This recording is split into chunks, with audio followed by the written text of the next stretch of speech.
Sveiki visi atvykę į Kino Maniako podcastą ir šiandien aš kalbėsiu apie filmą Close, kitaip žinoma kaip filmą Arti. Taigi, pradėkime. Šio filmo režisierius yra Lucas D'Hondt. Šis filmas yra 22 metų ir toks, sakykime, šio filmo didelis apdovanojimas yra, kad šitas filmas laimėjo 22 metų Kanų festivalio Grand Prix. Tai jau čia yra wow, nes Kanų festivalis yra didžiausias, jeigu neklysiu, visame pasaulyje kino festivalių, tai gauti Grand Prix šitam festivaliu yra tikrai nemenkas pasiekimas. Apie šitą filmą iš karto pasakysiu, šitas filmas mane išašarojo, jeigu taip galima išsireikšti. Aš per šitą filmą kiek kartą apsiverkiau, tai žinokit tikrai trūktų pirštų nesuskaičiuoti. Ten pradžioje buvau pradėjęs skaičiuoti, kiek aš tų kartų apsiverkiau, bet po to pamečiau skaičių, nes tiesiog per daug man rodos. Apie ką yra šitas filmas? Tai jis yra filmas apie du draugus ir apie jų santykius, apie du draugus Leo ir Remi, kuriems yra abiems 13 metų, ir apie jų santykius, tiesą sakant, ir kadangi jie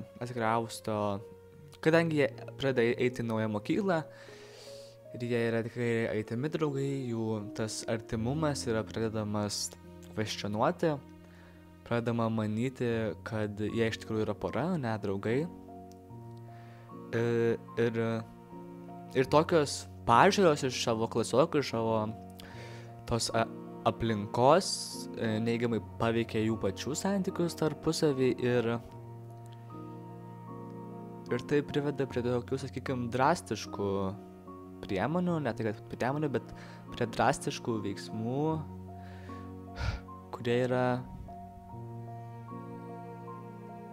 žiaurūs, pasakysiu. Šitas filmas yra apie net nežinau, apie gyvenimą ir tiesą sakant apie tai, kad jeigu jums atrodo, kad jums koks nors draugas nesako, kad jam yra blogai, tai nereiškia, kad jam yra gerai. Šitas filmas yra tiesą sakant ir apie depresiją. Apie depresiją,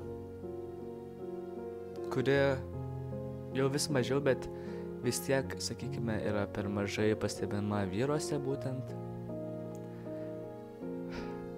Tai labai nenoriu daug išspoilinti, nes šitas filmas yra labai stiprus ir jis yra labai žaidžiantis emocijomis, nes ten būna, kur tu tiesiog negali sustoti verkti ir greitai keičiasi kita scena. Tai šitas filmas yra taip pat apie tai, kad tu turi suprasti, kad tavo veiksmai turi pasekmes ir kartais yra geriau susilaikyti, nei kažką padaryti blogo, ko tu po to labai gailėsies. Bet taip pat jis yra apie draugystę ir apie susitaikymą su kai kuriais dalykais gyvenime. Apie mokėjimą susitaikyti ir apie mokėjimą suprasti kitus žmones. Tai labai, sakau, nenoriu daug išspoilinti šitą filmą, kadangi jis yra tiesiog priblokškantis, turi nežmoniškai aukštus reitingus, vertinimus, tai tikrai rekomenduoju visiems jį peržiūrėti. Ir taip pat, kodėl šį filmą rekomenduoju dabar, nes kadangi dabar yra birželis, tai taip pat birželis yra vyrų psichinės sveikatos mėnuo, kada yra stengiamasi atkreipti dėmesį į tai. Tai tiesiog šio mėnesio proga aš jūs pakviesčiau šitą filmą peržiūrėti, prisėsti ir peržiūrėti. Mano patarimas būtų pasiimkit nosinių, nes vienos manau, kad neužteks. Nes tiesiog kas šitam filme vyksta yra nežmoniškai žiauru.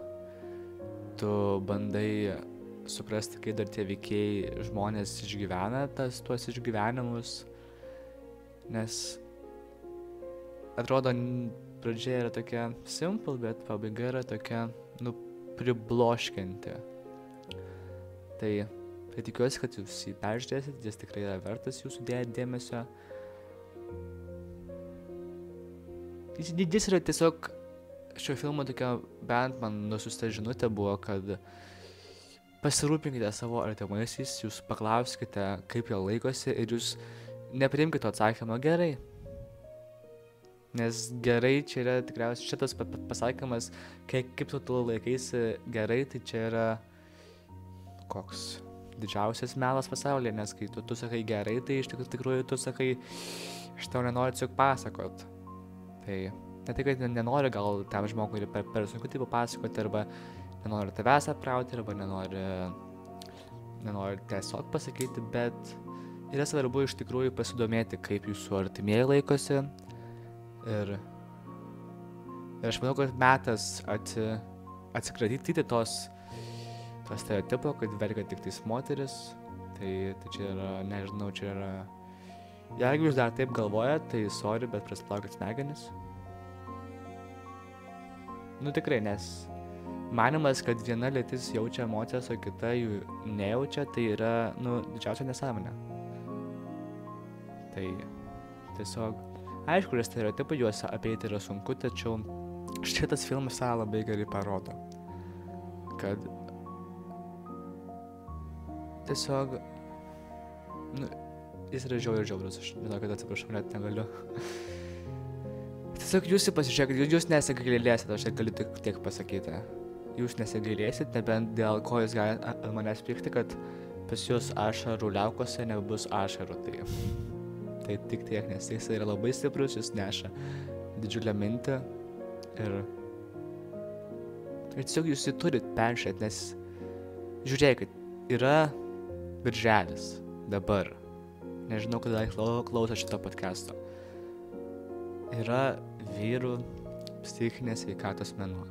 Jūs dėl šitos priežasties galite šitą filmą peržiūrėti. Jūs jo nepasigailėsite, jis yra tiesiog stiprus, reikalingas ir, sakyčiau, būtinas kiekvienam peržiūrėti. Taigi tikiuosi, kad patiko šitas toks trumpesnis podcastas ir peržiūrėti šitą filmą. Ir taip pat, kai peržiūrėsit jį, pasiimsiu daug nosinių. Nes tikrai manau, kad kiekviena privers bent kelias jau tikrai ašaras išleisti iš savęs. Iki kito karto.